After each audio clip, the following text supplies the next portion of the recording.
और मैं बताना चाहता हूं कि आदरणीय राजकुमार जायसवाल जी जो यहाँ काव्य पाठ करने आ रहे हैं, गत वर्ष आयोजित श्री राम काव्य पाठ प्रतियोगिता में प्रांत स्तर पर अपना विशिष्ट स्थान प्राप्त कर चुके हैं और पड़ोस के राज्य उड़ीसा में भी उन्होंने अपनी प्रतिभा के बल पर उत्कृष्ट स्थान प्राप्त किया था।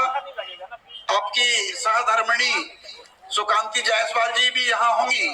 दोनों परस्पर एक दूसरे को सहयोग करते हुए काव्य सृजन में लगे हुए हैं। हम दोनों का काव्य पाठ आज यहाँ सुन सकेंगे तो मेरा सौभाग्य होगा। आदरणीय जायसवाल जी।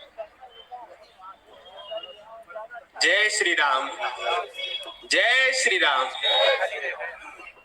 बहुत बहुत आभार आदरणीय श्री महेश शर्मा जी, प्रातः स्मरणीय है, वंदनीय है। आदरणीय शशांक शेखर जी भी हमारे वरिष्ठ कवि हैं, नमन करता हूं उनको। और आप सभी रामानुरागी जन जो यहाँ उपस्थित हैं, सबको सादर प्रणाम करता हूं।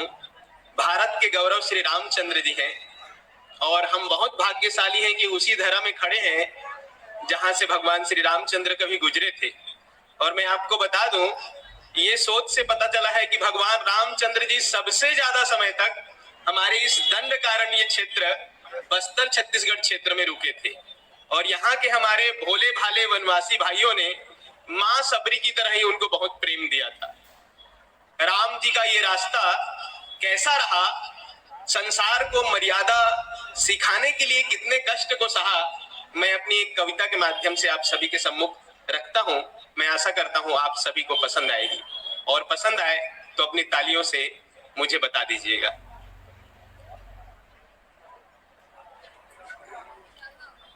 मैंने ये कविता लिखी थी दीपावली के समय में, और मुझे उस समय ये लग रहा था कि जब हम होली का उत्सव मनाएं तो भक्त प्रहलाद को याद करें, और जब हम दीपावली मनाएं तो राम जी को याद करें कि हम क्यों दीपावली मनाते हैं।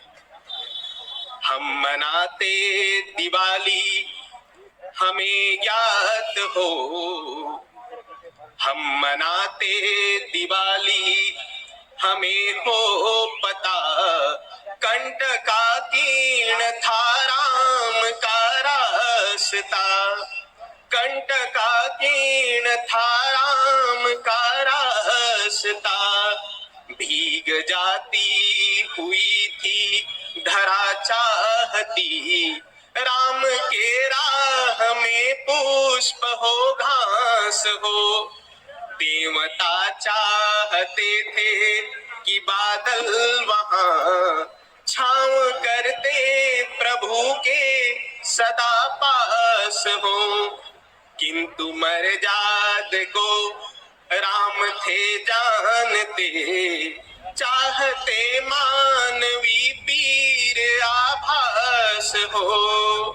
मुक्त थे दर्द से, कष्ट से, मोह से, मुक्त थे दर्द से, कष्ट से, मोह से। सत्य है कष्ट उनका न उपहास हो, सत्य है कष्ट उनका न उपहास हो।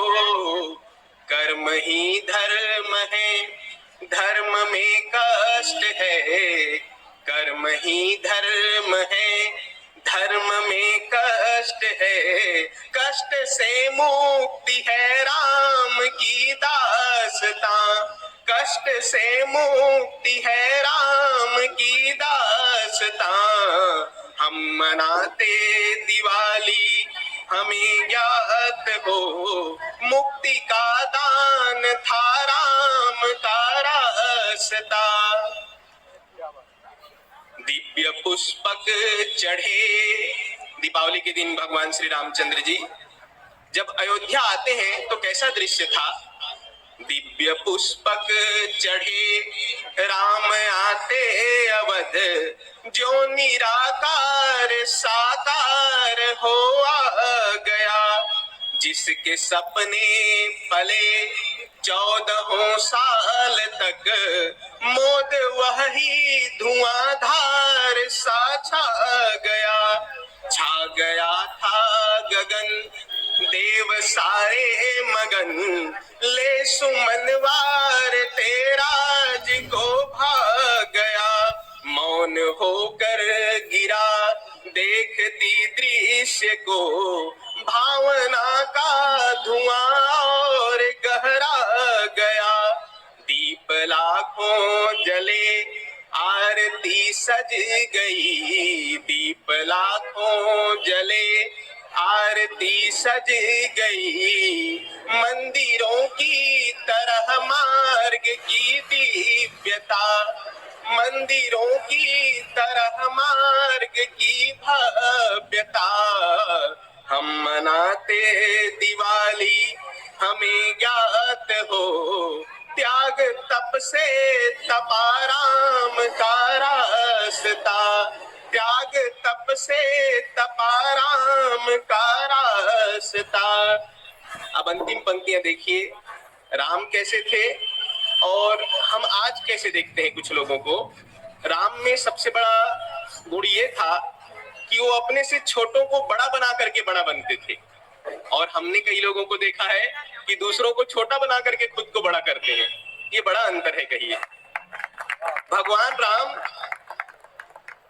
खुद पेड़ के नीचे बैठे होते थे और बानर उनके सर के ऊपर पेड़ पर बैठे होते थे। प्रभु तरुतर कपि डार पर ते किए आप समान। राम जी तरु के नीचे बैठते थे और बानर कूद रहे होते थे पेड़ के ऊपर, और उनके चरण की धूल भगवान के माथे पे चढ़ती थी और भगवान खुश होते थे। प्रभु तरुतर कपि डार पर ते किए आप समान। तो वही बात मैं आपको कुछ पंक्तियों के माध्यम से बताता हूं। राज देखे कई लोग ऐसे अभी, दूसरों को गिराकर बड़ा बन गए। राज देखे कई लोग ऐसे अभी, दूसरों को गिराकर बड़ा बन गए। पद तले दल दिए, मंच उनको बना, पद तले दल दिए, मंच उनको बना। 100 जनों को बिठा खुद खड़ा बन गए। क्रोध ज्वाला लिए, दीन के घर जला, क्रोध ज्वाला लिए, दीन के घर जला। नम्रता छोड़ कर वो कड़ा बन गए, किंतु राघव सदा दीन को तारते, किंतु राघव सदा भक्त को तारते। प्रेम समता सुधा के घड़ा बन गए, प्रेम समता सुधा के घड़ा बन गए। अंतिम पंक्तियां। बेर सबरी खिलाकर अमर हो गई, बेर सबरी खिलाकर अमर हो गई। पांव केवट पखारे मिली धन्यता, पांव केवट पखारे मिली धन्यता। हम मनाते दिवाली, हमें ज्ञात हो, हम मनाते दिवाली, हमें ज्ञात हो। दीन उद्धार था राम का रास्ता, भक्त उद्धार था राम का रास्ता। हम मनाते दिवाली, हमें ज्ञात हो, कंटकाकीर्ण था राम का रास्ता। तेज मुख पर सदा ही सजाया किए, तेज मुख पर सदा ही सजाया किए। पांव का तो रहा रक्त से वास्ता, पांव का तो रहा रक्त से वास्ता। मैंने सुना है जब देवता फूल झाड़ रहे थे भगवान के ऊपर, तब उनके पैरों में छाले पड़े हुए थे। एक तरफ देवता फूल बरसा रहे थे और राम के पैरों में छाले पड़े हुए थे। ऐसा उत्तम कर्म योग की साधना और कौन कर सकता है। बोलिए एक बार जोर से बोलेंगे, जय श्री राम।